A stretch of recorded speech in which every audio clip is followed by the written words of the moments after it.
Welcome to the Jill on Money Show. It is Thursday, November 3rd, and thank you so much for joining us. And I feel like maybe I haven't done that enough lately, is just to thank you for tuning in every single day as we drill through your financial questions or maybe present some great guests for you. It's just a supreme privilege to be able to do this, and Mark and I don't take that for granted. So thank you. Okay, let's start with that. That's a nice way to begin. If you've got a financial question, the place where you begin is our website, jillonmoney.com. There you can press the Contact Us button and you complete a form, and you can also let us know if you'd be willing to come on the air. If you don't want to come on the air, that's okay. No problem. We do some email episodes every week just so we can get through your questions. Also on the website, you can sign up for our free weekly newsletter. And of course, I would be remiss if I didn't start really hammering this home. You can pre-order The Great Money Reset. That is my new book. It's coming out in January. And the subtitle really comes from you guys, because this book is really based on the interactions that we've had over the last few years with you. The subtitle is Change Your Work, Change Your Wealth, Change Your Life. So if you want to figure out how to do that, maybe you're a little nervous about a recession coming around the corner, maybe other things going on, go ahead and pre-order the book, and there's going to be a very exciting surprise for you when you do pre-order. You get invited to a cool event. So that's all at our website, jillonmoney.com. Okay, so let's get into your questions. This is from Dan, who writes, I need about $2,400 a month out of my investments to pay for my monthly bills. I have a pension and I have a 401k plan with about $800,000 in it. That's a lot. I am 63 years old, so I am eligible for Social Security. My Social Security payment would be about $2,300 a month right now. So the question is, should I take the Social Security benefit now, or should I withdraw money from my 401k plan, seeing the fact that the 401k plan has dropped by 20% in the last year? I was thinking about leaving the money in there and taking my Social Security and every year transferring my 401k into a Roth to stay in the 12% bracket. Okay, I get what you're saying. So basically, you're kind of saying, well, look, you need the money now. You don't want to, essentially lock in, quote unquote, a loss. But I think it is worse to lose that 8% annualized increase of Social Security that's guaranteed. Unless I'm missing something here, just let's kind of play this out in like simplistic terms.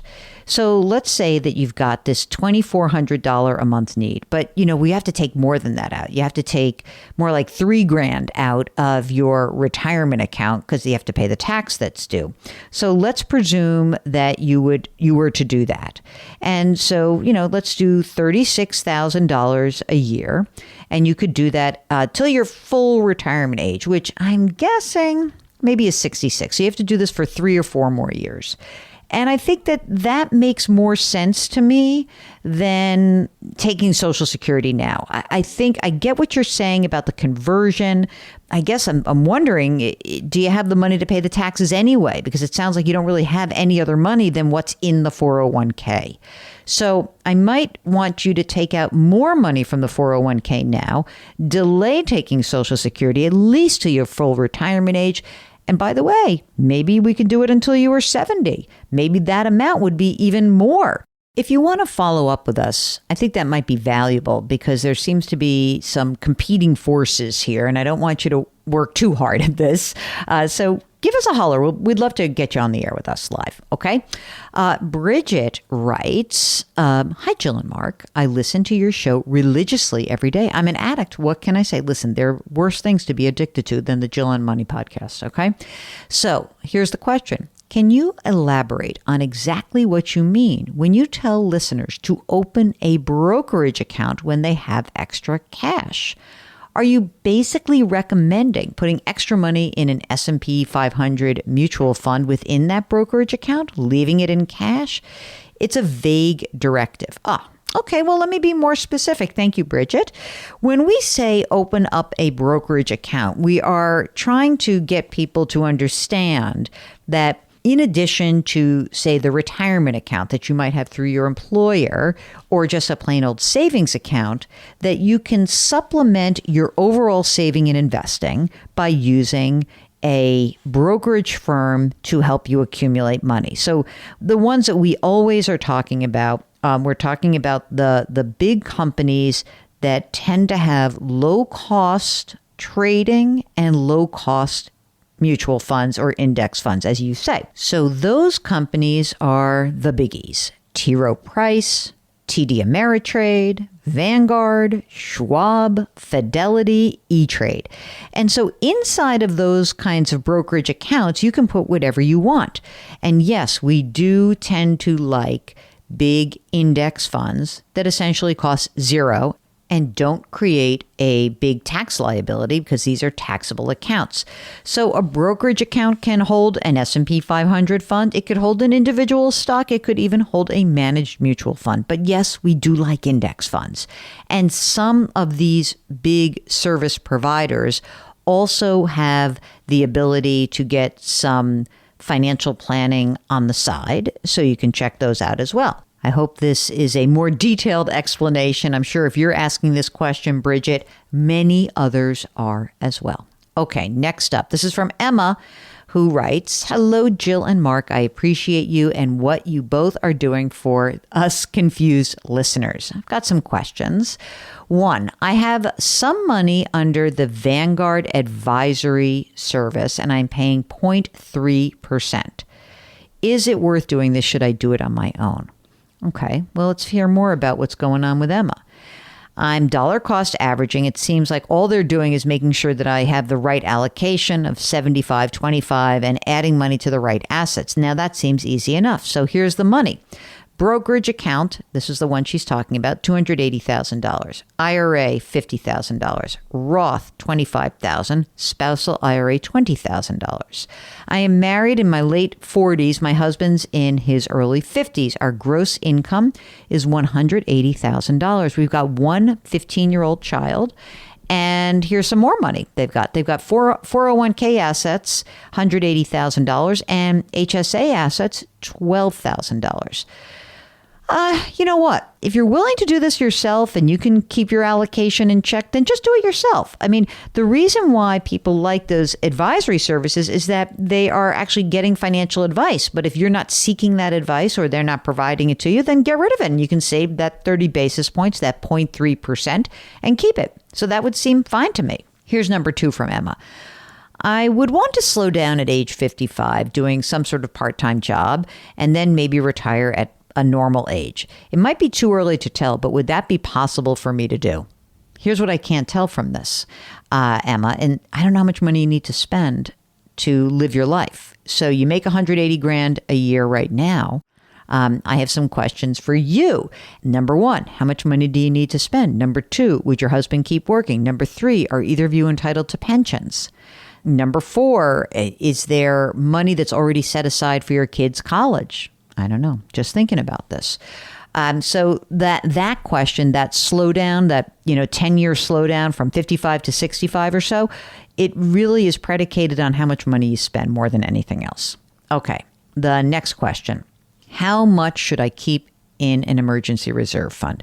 Oh, here's your basic expenses. Wow, $4,000. Okay. Let me go back to the second question. If all you're spending is $50,000 a year, and between you and your husband, you can cover $50,000 a year for your expenses, then you can slow down from 55 to 65. That's fine. That will work. Okay, let's get back to you. So the only debt is a mortgage. So what you should be keeping in your emergency reserve fund is 6 to 12 months of your living expenses. Now, you said basic expenses. So let's say instead of $4,000 a month, it's $5,000 a month, which to me means that $5,000 times 6 is $30,000. So somewhere between $30,000 and $60,000 is what you should have. And if you have $40,000, that's fine. That's perfect. Oh, we need another car very soon. I want to keep $10,000 as a down payment, not in a hurry to buy. Oh, here's one other thing. My work is not stable right now, and I could be let go at any time. Okay, if your work is not stable, then what I would do is if your emergency reserve fund, as I said, 6 to 12 months of your living expenses, keep it more towards 12 months. Build that up so that you have a year in the bank, especially if you're not feeling like things are stable right now.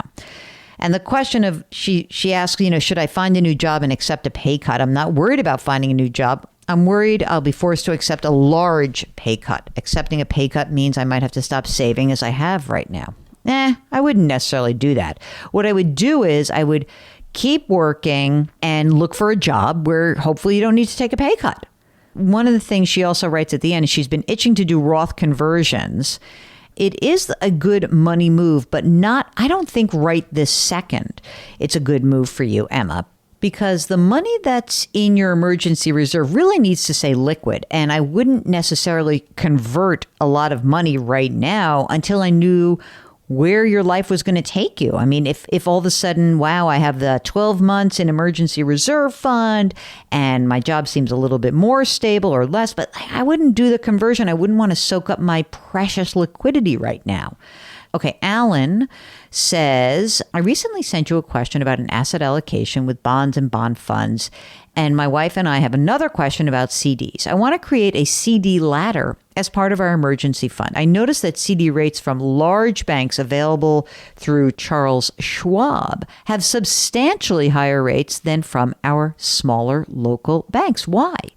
Well, a couple of reasons why is they might be brokered CDs, which means there might be a little fee for purchasing them. So you should find that out. And it may be that they can just source them.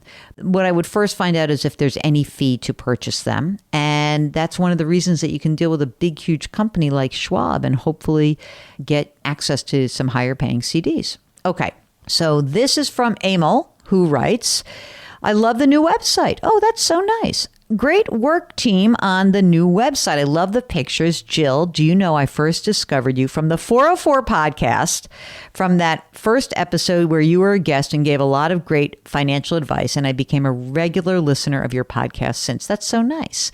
The 404 podcast used to be a podcast through CNET, which was a sister organization of CBS. All those things are no longer true. CNET no longer exists in the CBS world, but does exist. And all the guys who were on the 404 have gone different directions. Okay, next.